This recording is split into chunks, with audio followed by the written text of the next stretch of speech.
Où en sont les enquêteurs dans l'affaire Nancy Guthrie? Les forces de l'ordre semblent communiquer de moins en moins malgré des dizaines de milliers de témoignages du public. Et ce qu'il nous reste, ce sont les indices, du moins ceux dont nous avons connaissance. Comme l'homme masqué sur le perron de sa maison, l'ADN qui aurait été retrouvé à l'intérieur de la maison et qui n'appartient ni à elle, ni à sa famille, ni à des personnes de son entourage. Et puis, il y a le sang que les enquêteurs disent appartenir à Nancy et qui a été retrouvé sur le perron de sa maison. Ce que nous apprenons potentiellement à propos de ce sang que l'œil non averti pourrait manquer. Vous regardez On the Case, présenté par Law and Crime. Je suis Chris Stewart.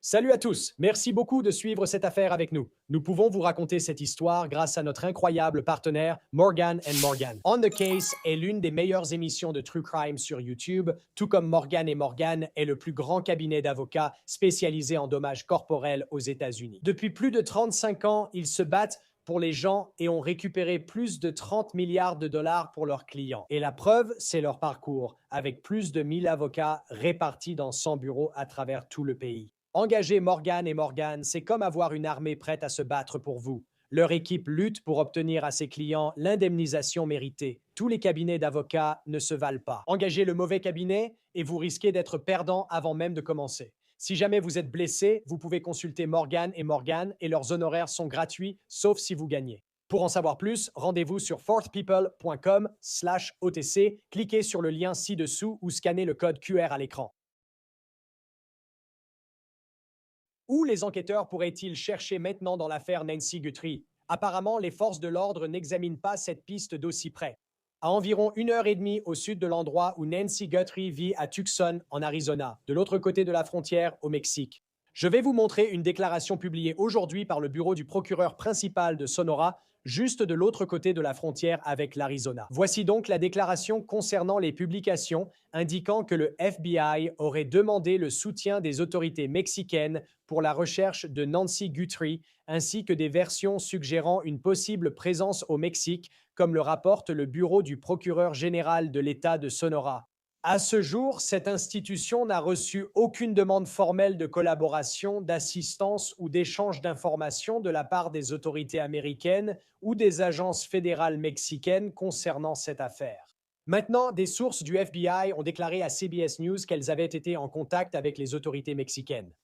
Fox News rapporte que le porte-parole de l'ambassade du Mexique affirme qu'aucune preuve n'indique que Nancy a été emmenée dans leur pays.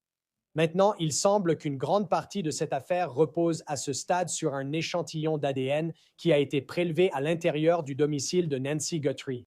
Nous savons que l'ADN ne provient pas de Nancy, quel que soit le type d'échantillon, bien qu'il n'ait pas été clair là-dessus.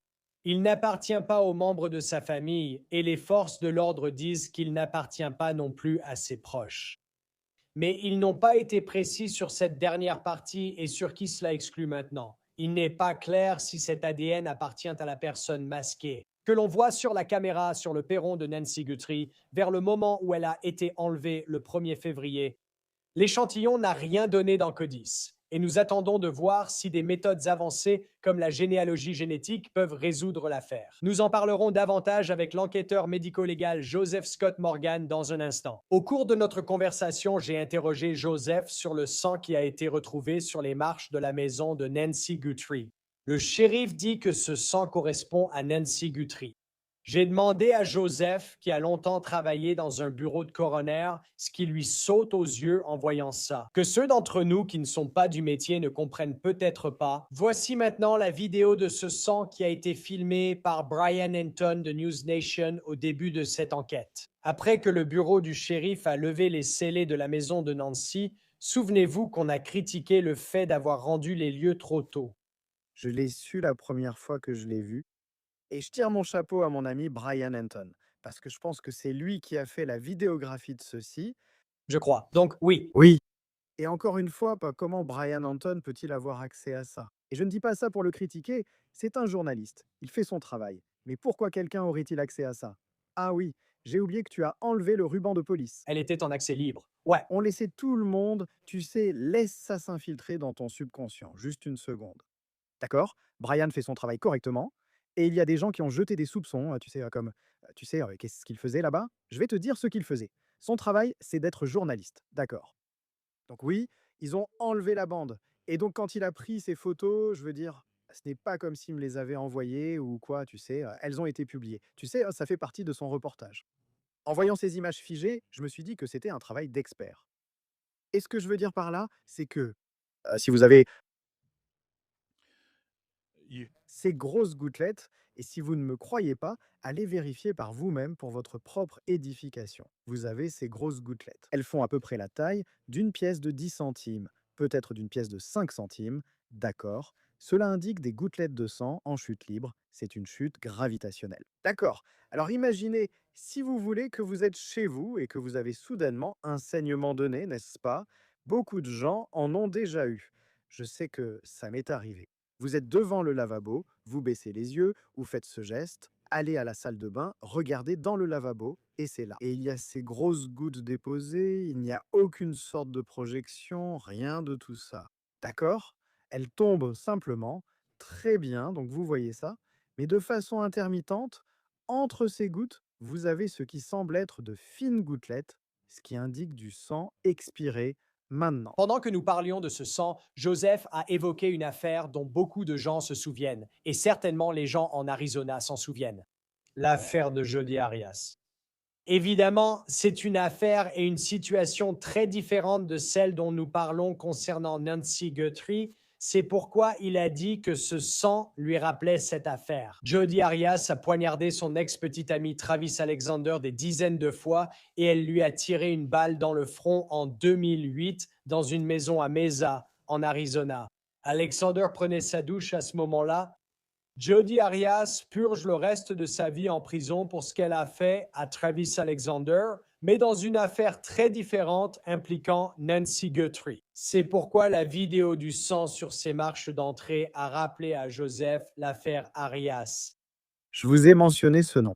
um, Si vous pensez à l'affaire Travis Alexander, dont nous savons que Jodi Arias était responsable de sa mort. Retourne voir les images de la salle de bain de Travis Alexander après qu'il ait été poignardé. J'ai toujours eu l'impression qu'il s'était approché du lavabo, avait posé ses mains et regardé dans le miroir. Tu vois le sang couler, mais ensuite tu vois du sang expirer. Et ce que ça signifie, c'est qu'il crache du sang ou qu'il en a dans la uh, the zone du nasopharynx, donc il y a une projection d'air, tu vois, comme ça sort, c'est la même chose. Je ne dis pas qu'elle est blessée de cette façon, ce que je veux dire, c'est que même si tu reçois un coup de poing sur le nez, si tu es frappé à la bouche, tu vas avoir du sang qui reste dans ces zones et tu vas tousser. Donc si tu vois les petites gouttelettes, je pense que c'est du sang expiré, aspiré, et ça veut dire qu'on fait, tu sais, ouais, comme ça, Expiré, c'est tu sais, comme ça. Ensuite, les gouttelettes tombent librement et restent là, ce qui donne cette image focalisée à cet endroit. Je pense que ma grande question, c'est parce que nous ne savons toujours pas, du moins, moi, non. Peut-être, je suis sûr, tu sais, que tu as de super auditeurs qui sont vraiment à l'écoute. Je veux savoir ce qui a été déposé d'autre à l'intérieur de la structure de la maison. tu sais, Est-ce que cela s'est peut-être produit à cause d'elle, en venant à la porte ou en étant sorti de la maison? Très bien, cette dynamique-là, parce que ce sont 2 actions distinctes qui se passent là. Je pense que ce sera très important d'explorer cela à nouveau. c'est un cas très différent. Je ne peux pas être plus clair à ce sujet, mais je pense qu'en parlant des preuves, il est important de nous aider à comprendre ce que quelqu'un comme Joseph voit. Nous, avec un œil non entraîné, pouvons manquer des détails en regardant seulement de courts extraits vidéo comme celui-ci. Évidemment, tout le monde espère et prie encore pour que Nancy Guthrie soit en vie en ce moment. Depuis que les images de l'homme masqué sur le perron de la maison de Nancy Guthrie ont été rendues publiques, des dizaines de milliers de signalements ont été transmis au bureau du shérif du comté de Pima. Maintenant, l'aide du public, c'est formidable et les forces de l'ordre continuent de demander au public de les appeler. Ainsi que le FBI qui a justement lancé hier un appel pour que davantage de personnes appellent les numéros et se rendent sur tipsfb.gov. Le 1-800-CALL-FBI est le numéro à composer si vous avez des informations. Avec autant de signalements qui arrivent, beaucoup d'entre eux peuvent être une perte de temps et je ne parle pas seulement de ceux qui ne mènent à rien. Mais selon les autorités en Arizona, quand quelqu'un appelle avec peut-être une théorie sur l'affaire ou simplement son opinion sur l'affaire, Cela commence à devenir un problème. Voici ce que le responsable du centre d'appel 911 du comté de Pima a déclaré à Coldé TV. Elle poursuit en disant, je cite, les gens pensent que le suspect est droitier ou gaucher, ou se demandent s'il s'agit d'un homme ou d'une femme. Beaucoup de gens appellent pour partager les mêmes idées ou théories, donc c'est généralement le genre de choses que nous ne voulons pas entendre. Fin de citation. La responsable du centre d'appel 911, Cecilia Ochoa, demande au public de se poser quelques questions avant de décrocher le téléphone pour appeler. Il demande que les gens appellent uniquement s'ils ont réellement des informations sur l'identité ou la localisation de Nancy Guthrie. À ce moment, vous appelez les numéros publics. Lors de la dernière mise à jour, le shérif du comté de Pima a déclaré, citation, l'analyse en laboratoire se poursuit sur les preuves biologiques. De l'ADN a été trouvé au domicile de Nancy Guthrie. Ce ne sont pas de nouvelles preuves, mais celles déjà récupérées sur la propriété. Aucune information supplémentaire ne sera donnée pour l'instant. Nous abordons le week-end en restant attentifs à la possibilité que d'autres personnes soient placées en garde à vue dans le cadre de cette affaire. Le shérif a indiqué que ce type d'activité est à prévoir à mesure que l'enquête avance. Il y a eu quelques personnes, environ 2 ou 3, qui ont été placées en garde à vue jusqu'à présent dans cette affaire et interrogées lors de l'exécution de mandats de perquisition, mais personne n'a été arrêté. Vous vous souvenez peut-être de l'homme placé en garde à vue il y a une semaine lors d'une opération qui comprenait une descente dans une maison à environ 3 km du domicile de Nancy Guthrie, et ensuite un contrôle routier d'un Range Rover près d'un restaurant Culver's, non loin de là. Cet homme a engagé un avocat. Il habite dans cette maison, apparemment avec sa mère de 77 ans, et par l'intermédiaire de son avocat, il a déclaré qu'il ne savait rien à propos de Nancy Guthrie ni où elle aurait pu aller. Il est important de noter que les forces de l'ordre ne l'ont pas innocenté en tant que suspect dans cette affaire, contrairement aux membres de la famille Guthrie et à leurs conjoints. Et les membres des forces de l'ordre ajoutent cela. Ils analysent toujours les preuves saisies lors de la perquisition à la maison et pendant le contrôle routier grâce à une ordonnance du tribunal fédéral. Rejoignez-nous pour discuter de cette affaire et de ses suites avec le professeur de criminalistique appliquée de l'Université d'État de Jacksonville. L'animateur de Body Bags avec Joseph Scott Morgan est maintenant sur YouTube. Joseph Scott Morgan, c'est toujours un plaisir de vous avoir sur Law and Crime et d'échanger avec vous. Parce que j'ai l'impression qu'hier, c'était le moment le plus calme depuis le début de cette affaire. Et cela semble pouvoir signifier plusieurs choses. Cela peut signifier qu'il touche au but ou rencontre des difficultés. Et c'est pour ça que c'est génial de pouvoir vous parler de certaines des découvertes scientifiques dont on entend parler. Mais juste en ce qui concerne l'ambiance à ce stade, je pense 18 ou 19 jours après l'enlèvement de Nancy Guthrie, que penses-tu de l'état de cette enquête? Ne regarde pas la police locale, regarde les fédéraux, c'est ce que je dirais. Les fédéraux travaillent, et les fédéraux travaillant dans leur propre bulle, et comme tu peux le voir, ils ne parlent pas pour rien dire. J'essaie de rester à l'écart de toute forme de fanfaronnade autant que possible. Um, Et tu gardes un œil sur les fédéraux, sur ce qu'ils font et sur ce qu'ils ont en leur possession. Parce que leurs ressources vont bien plus loin que celles de n'importe quel bureau du shérif local, et il se peut qu'on n'entende rien pendant un moment. Et tu as raison, Chris, à propos du fait que c'est calme, parce que parfois, il faut faire taire un peu le bruit de fond, je pense.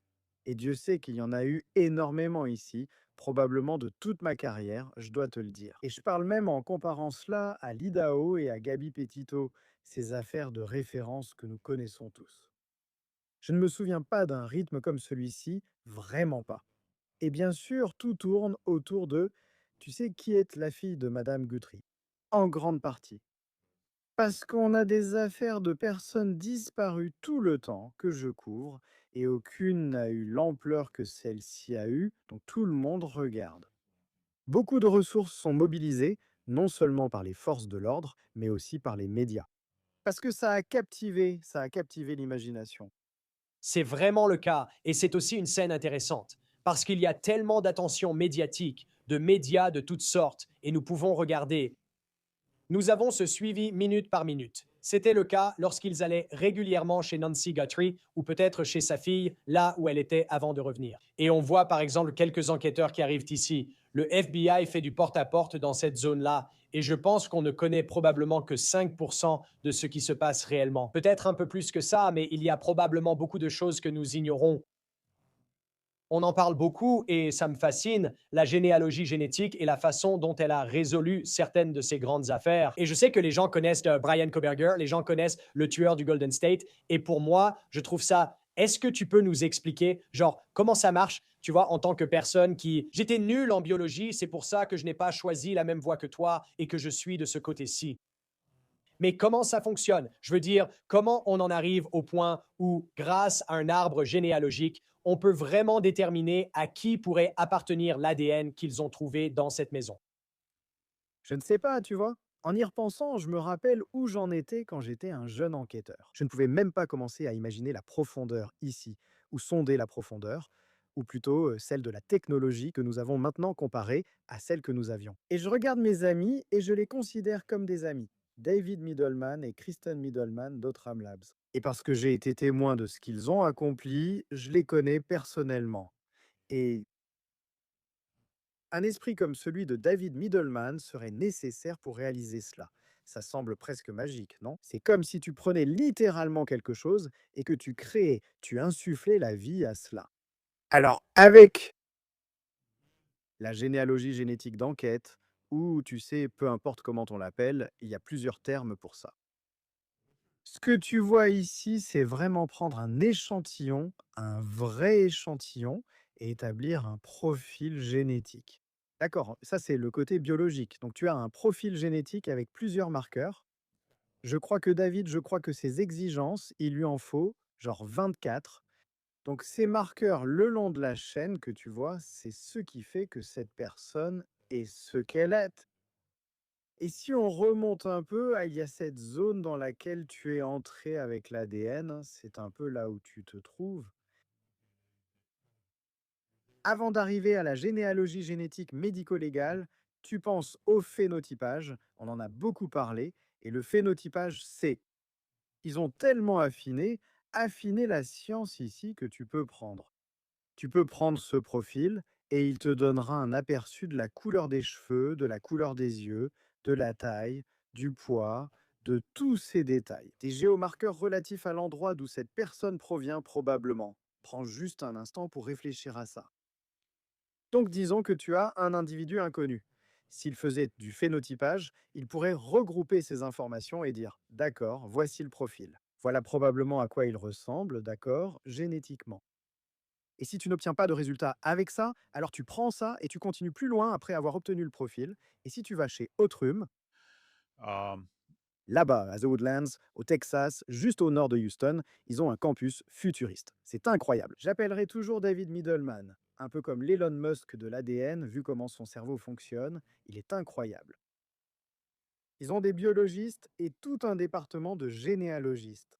Donc, ils vont transmettre ce profil et ils pourront examiner les liens avec toute personne ayant déposé son ADN dans l'une de ces bases de données existantes.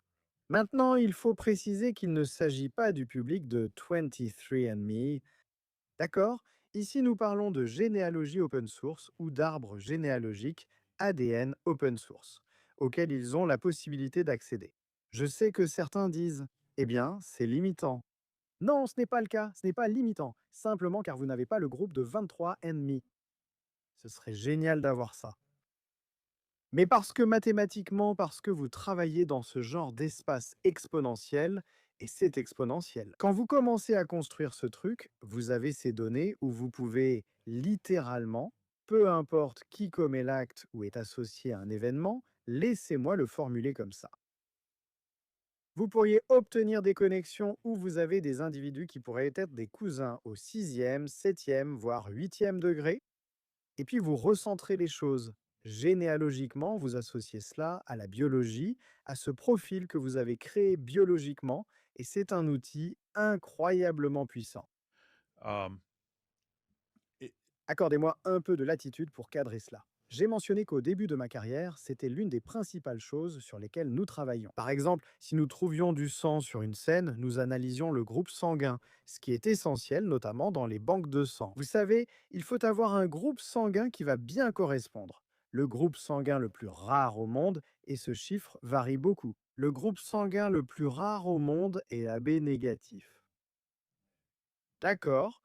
Donc ça arrive, ces chiffres varient, mais ça arrive à peu près une fois sur 169. D'accord? Pensez à l'affaire Koberger. Ouais, Une chance sur 3 quadrillards. wow. Est-ce que ça met les choses en perspective? Je veux dire, c'est de ça que tu parles. Tu es à la vitesse de la lumière maintenant, et c'est ça. La technologie ne fait que s'affiner de plus en plus avec le temps.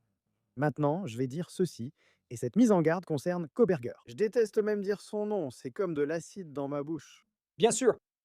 Il y a toujours eu des discussions autour du feu de camp, si tu veux, à propos du FBI. Ils sont allés dans des bases de données fermées, tu sais, ce genre de boucle fermée. Tu sais, Quelqu'un comme 23andMe, et ils ont extrait ces données.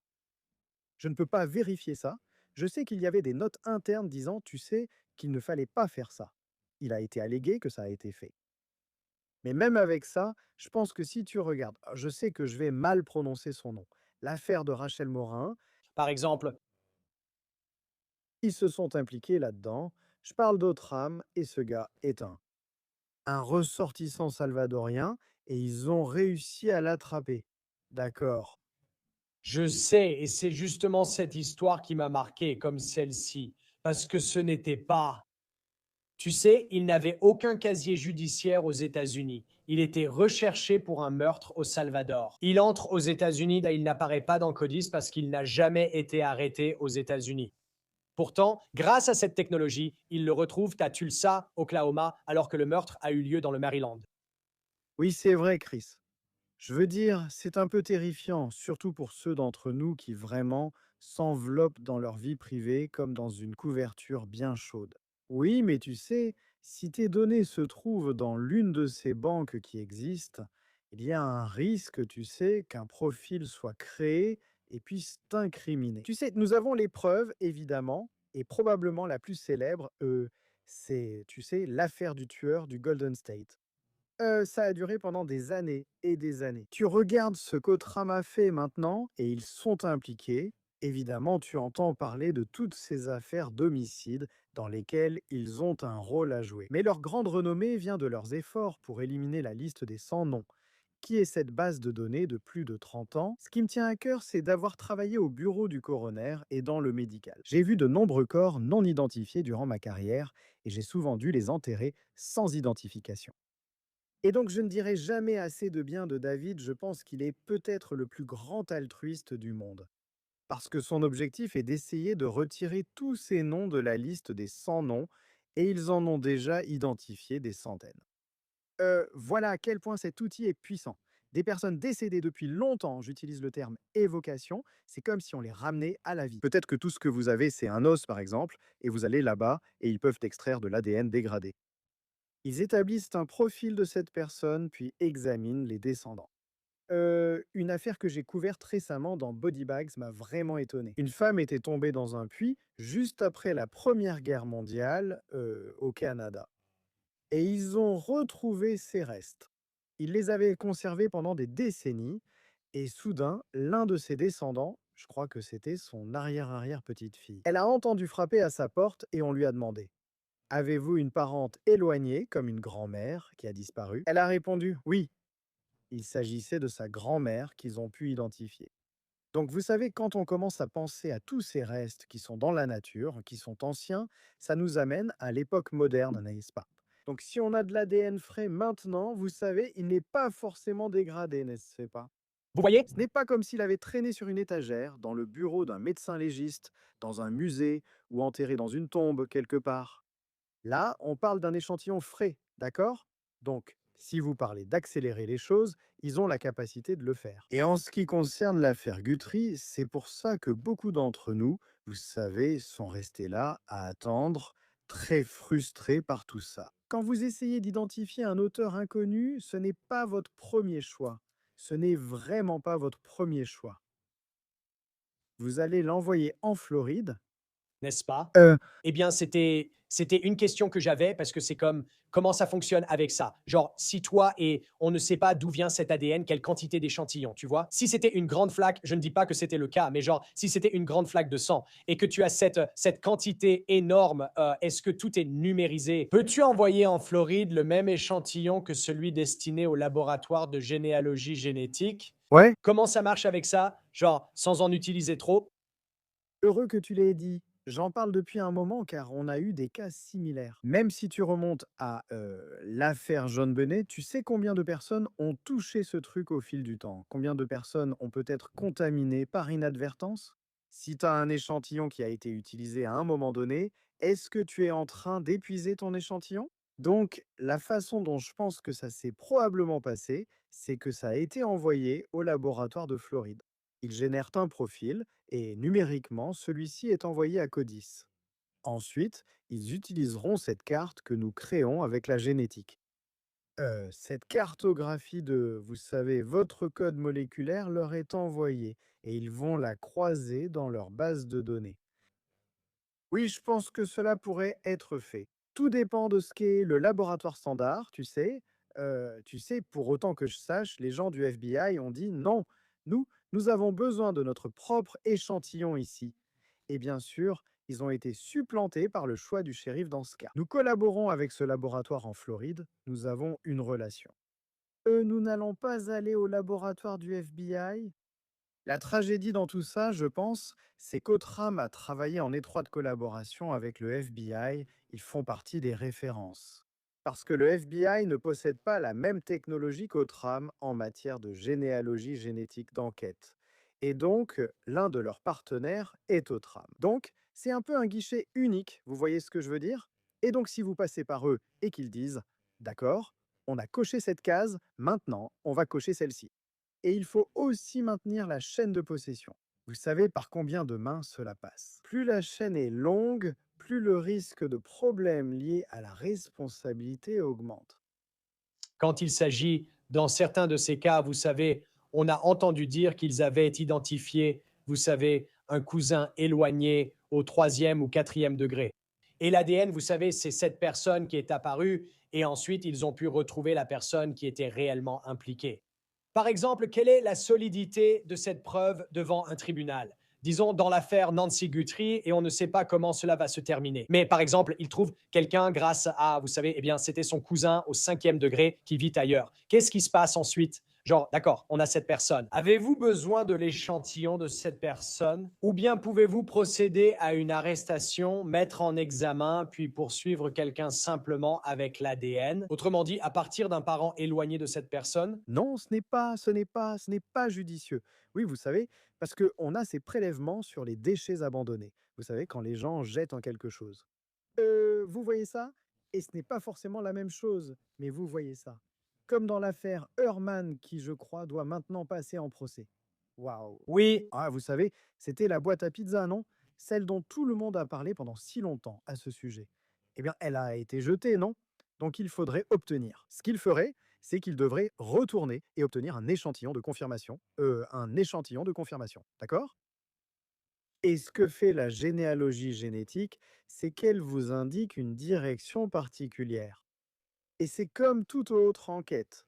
Une fois que vous commencez à dérouler cela, ça vous indique une direction précise. De cette façon, les enquêteurs savent où cibler, puis ils doivent élaborer une stratégie. Comment allons-nous cibler cela? Comment allons-nous obtenir un échantillon d'un individu? Maintenant, il y a deux façons. Ils pourraient probablement faire une fouille des ordures.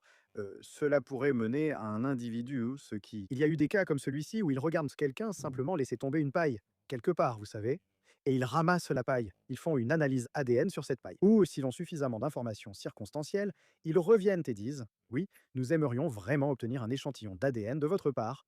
Et la personne décide volontairement, vous savez, de leur donner un échantillon. Je suppose qu'ils pourraient obtenir un mandat et les obliger à le faire. Mais il faut une confirmation scientifique, parce que sinon, je veux dire, peu importe ce que vous testez. Vous voyez? Que l'on parle de l'industrie chimique, ou de la recherche biologique, de la recherche médicale, il faut des tests de confirmation, n'est-ce pas? Eh bien, c'est la même chose en criminalistique aussi. Vous devez pouvoir confirmer. Ici, les enjeux sont bien plus importants. Quoi qu'il arrive, cela ira devant le tribunal. Il ne faut rien faire qui puisse compromettre l'affaire à l'avance. D'accord. Et je sais qu'on a encore beaucoup de chemin à parcourir. Dans ce cas, nous en parlions avant de passer à l'antenne. Concernant les éclaboussures de sang, je ne sais pas si on parle d'éclaboussures ou de gouttelettes. Elles sont sur les marches avant de la maison de Nancy Guthrie. On le voit dans la vidéo de News Nation quand ils arrivent à la porte. Et la question est, d'où cela vient-il? Qu'est-ce que cela nous apprend sur cette affaire? Qu'est-ce que tu vois quand tu regardes ça? Moi, Je l'ai su dès la première fois que je l'ai vu et je tire mon chapeau à mon ami Brian, parce que je pense que c'est lui qui a filmé tout ça. je crois. Donc oui, Oui. Et encore une fois, comment diable Brian a-t-il accès à ça? Et je ne dis pas ça pour le critiquer parce qu'il est journaliste, il fait son travail, mais pourquoi quelqu'un aurait-il accès à ça? Ah oui, j'ai oublié qu'ils ont enlevé le ruban, c'était complètement ouvert. Oui, ça l'était, oui. que tout le monde, laissez cela pénétrer un instant votre subconscient. D'accord, Brian fait son travail correctement et il y a des gens qui ont jeté des doutes, ça vous savez, comme qu'est-ce qu'il faisait là? Je vais vous dire ce qu'il faisait. Son travail, c'est d'être journaliste, d'accord? Donc oui, ils ont retiré le ruban. Et donc quand il a pris ces photos, je veux dire, ce n'est pas comme s'il me les avait envoyées ou quoi que ce soit. Vous savez, elles ont été publiées. Vous savez, ça fait partie de son reportage. En voyant ces images figées, je me suis dit, un travail d'expert. Et ce que je veux dire par là, c'est que si vous avez ces grosses gouttelettes, ne vous fiez pas seulement à mes propos, vérifiez vous-même. Vous avez ces grosses gouttelettes. Elles font à peu près la taille d'une pièce de 10 centimes, peut-être d'une pièce de 5 centimes. D'accord? Cela indique des gouttelettes de sang en chute libre. C'est une chute gravitationnelle. D'accord. Donc vous avez. Imaginez, hein, si vous voulez, euh, vous êtes chez vous et vous avez une hémorragie nasale spontanée, n'est-ce pas? Et beaucoup de gens en ont déjà eu.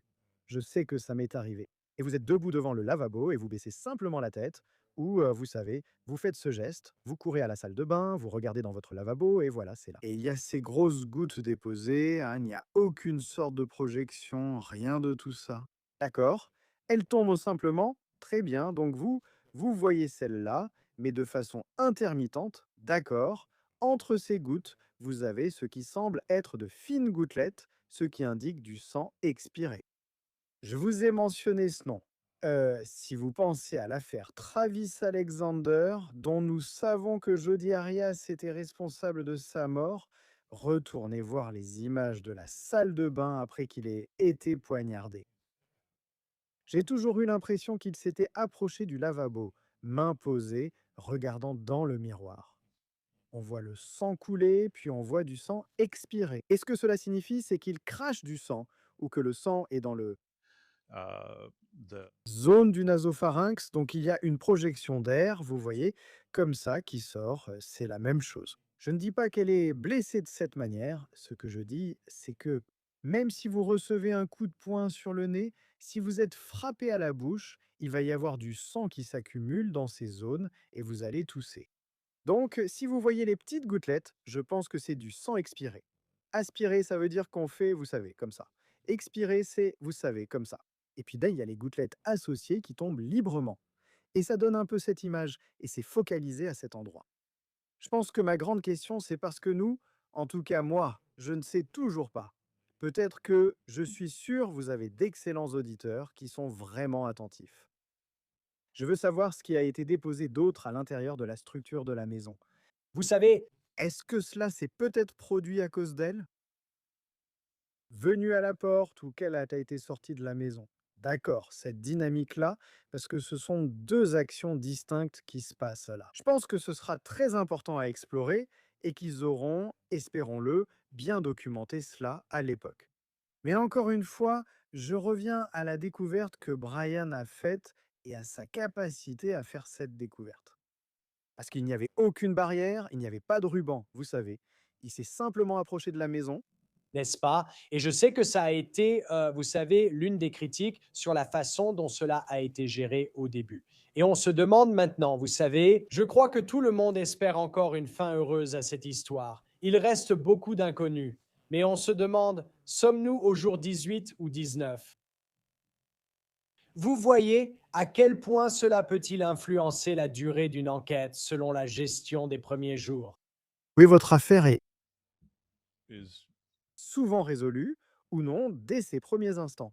J'explique à mes étudiants, j'enseigne à Jack State que l'une des choses que je leur apprends, c'est que on ne franchit le seuil